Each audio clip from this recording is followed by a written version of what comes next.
اور تو بٹھایا جب تو یہ تقویٰ بھی دیا ہوگا کہ تو آپ جب لو تو کیسے طریقے سے دینا ہے، ان کو پورا اپنے ذات کے اوپر مکمل ہوگا کہ کسی صورت بھی کوئی ادھر ادھر نہ ہو، اسی چیز صحیح جگہ پہ جائے۔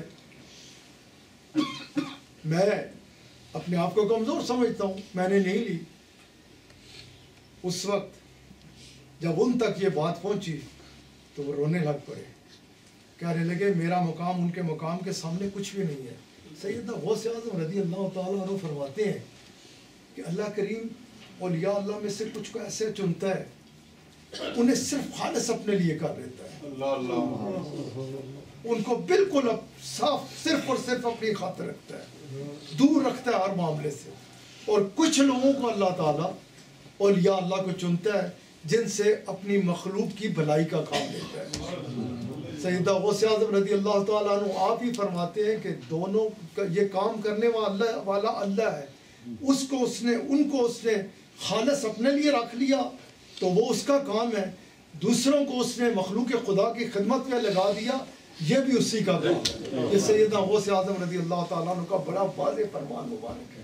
خیر جو میں بات کر رہا تھا وہ رونے لگ پڑے اور کہنے لگے کہ ان کا مقام مجھ سے بہت بلند ہے، بہت بلند ہے، لیکن وہ کہہ رہے ہیں ان کا بلند ہے، وہ کہہ رہے ہیں ان کا بلند ہے۔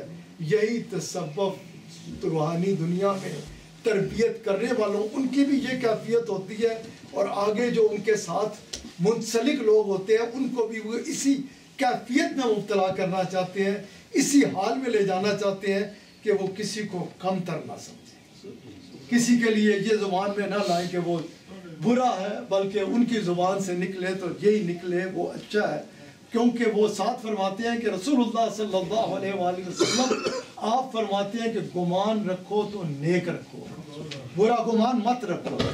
آپ صلی اللہ علیہ وآلہ وسلم فرماتے ہیں اچھا گمان جو ہے، اچھی سوچ، جس طرح ہم اس وقت 60-70 لوگ ادھر بیٹھے ہوئے ہیں، ہم سب اچھی سوچ رکھیں گے تو آپ فرماتے ہیں یہ اللہ کی طرف سے ہے۔ اور آپ علیہ السلام فرماتے ہیں جب بری سوچ رکھو گے تو یہ تمہارا اپنا نفس ہے، یہ تمہارا اپنا اندر بول رہا ہے۔ در حقیقت آپ نے اس طرح، کیونکہ آپ کریم ہیں نا، لیکن آپ علیہ السلام کے الفاظ کا مفہوم یہ نکلا کہ برے کو برا نظر آئے گا اور اچھے کو اچھا نظر آئے گا، اس لیے اس سے بھی بچ کے رہیے، کیونکہ یہ روحانی دنیا جو ہے یہ بڑی کیف و سرور والی دنیا ہے، ادھر آلودگی نہیں ہے، یہ دوسری دنیا میں آلودگی ہے، ادھر آلودگی نہیں ہے، اور اس آلودگی سے بچنے کے میں آپ کو نسخے دے رہا ہوں، دعائیں بتاؤ کہ کیسے ہم اس آلودگی سے بچ سکتے ہیں۔ وہ جو میں بات کر رہا تھا کہ اس سے پہلے میں بات کر رہا تھا کہ اللہ تعالیٰ اپنے کرم اور اپنے فضل اور اپنے حبیب علیہ السلام کے نالین پاک کے صدقے سے وہ وار تو کرتا ہے، آتا ہے، لیکن بچاتا ہے، جیسے نبیوں کو بھی بچایا، وہ آیا کہیں آگے اور انہیں بچایا، اولیاء اللہ کو بھی بچایا۔ جب وہ بندہ اس کا ہو جاتا ہے کیونکہ اس نے فرما رکھا جو میرا ہے نا اس پہ تیرا وار نہیں چلے گا، پھر وہ نہیں چلنے دیتا۔ اسی طرح ایک اللہ کے بندے تھے جنہیں اللہ تعالیٰ نے، جس پہ میں اس طرف چلا گیا کہ کئی لوگ اس وہم میں مبتلا ہو جاتے ہیں کہ یہ ساتھ یہ کیا ہے، یہ کیا ہے، یہ کیا ہے۔ وہ جو جن کے ساتھ وہ ہوتا ہے، میں نے اسی لیے پیران پیر کا قول مبارک آپ کے آگے رکھا کہ یہ اللہ کے کام ہے۔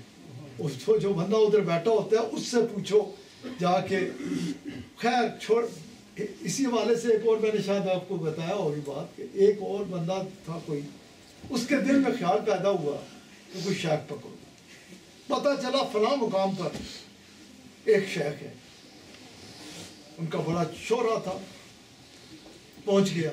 جب پہنچا تو لنگر چل رہا ہے، دربار لگا ہوا ہے، اور جن کا میں واقعہ بیان کرنے لگا تھا ادھر ہی جاتا ہوں، ان کے ساتھ بھی یہی ہے کہ اموار مملکت جو اس وقت ہیں وہ بھی اللہ تعالیٰ نے انہی کے حوالے کیے ہوئے ہیں۔ اب جب یہ دیکھا تو بیچارہ کمزور تھا، کہنے لگا کہ یہ کیسے اللہ والے ہو سکتے ہیں، ادھر اتنی مخلوقات جا رہی ہے، یہ مملکت کا نظام بھی چلا رہے ہیں۔ شک ڈالا شیطان نے، ادھر سے واپس مڑنے لگا، جانے لگا۔ آپ نے فرمایا ادھر آ جائیے، آگے تشریف لائیے، بیٹھیے۔ کہاں سے آئے؟ فلاں مقام سے آئے. جانے لگے تھے. کہنے لگے کہ واپسی کا ارادہ ہے. اتنا دور سے آئے ہو, رات میرے مہمان بن جاؤ, رات میرے پاس ٹھہرو, رات گزارو, صبح چلے جانا, لیکن صبح مل کے جانا. رات گزاری, صبح ملنے جب آئے تو آپ نے بتایا کہ اب آئی تھے تو جاؤ, یہ میرا جس جگہ میں بیٹھا ہوں, جس شہر میں رہتا ہوں, اس شہر کو بھی دیکھتے جاؤ. جاؤ گے واپس, لوگ پوچھیں گے گئے دیکھا تو کیا بتاؤں گے فلاں شہر گیا, کوئی پوچھ لے گا کیسا شہر تھا. وہ کہنے لگا کوئی مسئلہ نہیں, میں شہر بھی دیکھ لیتا ہوں. چلنے لگا تو آپ نے ایک دودھ کا بھرا ہوا پیالہ اور 2 جلاد دائیں بائیں کر دیے. آپ شہر سیر کر رہا ہوں, لیکن یہ جو دودھ کا بھرا ہوا پیالہ ہے نا, اس میں سے ایک قطرہ اگر گرا نا تو میں نے ان جلادوں کو کہا آپ کا سر جو ہے وہ تن سے جدا کر دیں گے.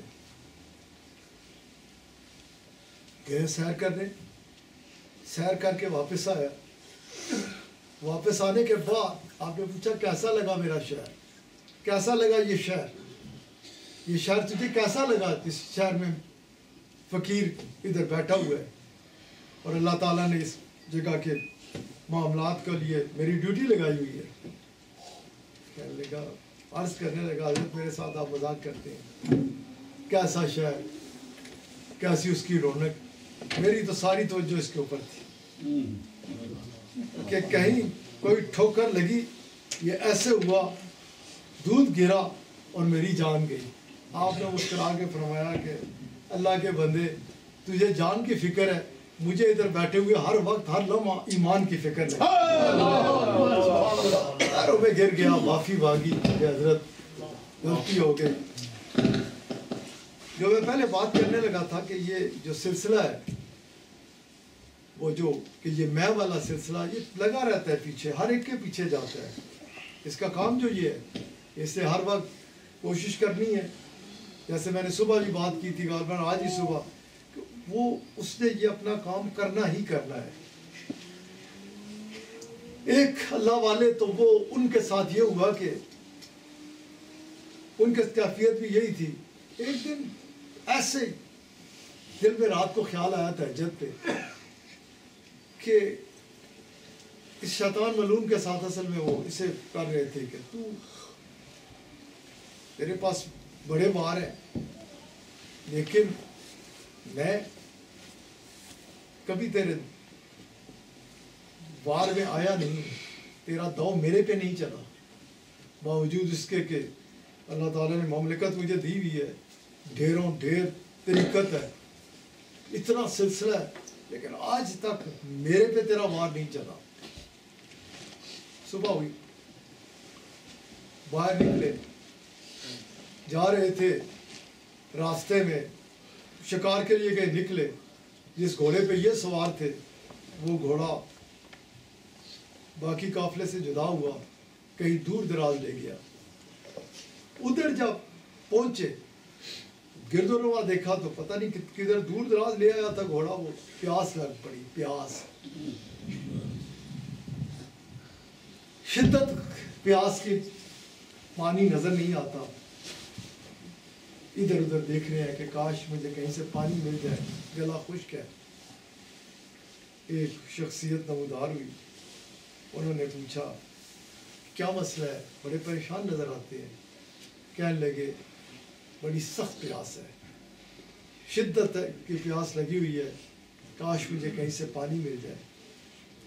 وہ فرمانے لگے پانی میں دوں گا, لیکن سودا میرے ساتھ آپ کو کرنا ہوگا. اور سودا یہ ہے کہ آج تک جتنی تہجد پڑھی ہیں, جتنی نمازیں پڑھی ہیں, جتنے روزے رکھے ہیں, جتنے اعمال صالح ہیں, وہ مجھے دے دیں, پانی میں دے دوں گا. اللہ تعالیٰ تجھے اور مجھے کبھی امتحان میں نہ ڈالے. ایک منٹ ہی لگتا ہے, ایسی ونڈے پھنے خواہ بنی ہوتے ہیں, ایک منٹ لگتا ہے اوقات میں, داڑھی درد شروع ہو جائے نا, اوقات ہی جا جاتے, ادھر سے کوئی ایسی ویسی خبر مل جائے, اوقات میں آ جاتے, لگ پتہ چلتا ہے کہ ہے کیا ہے, کچھ بھی نہیں ہے. جو کچھ ہے, جو کچھ ہے جو کچھ ہے اس کے کرم سے. سبق یاد کیا. جو کچھ ہے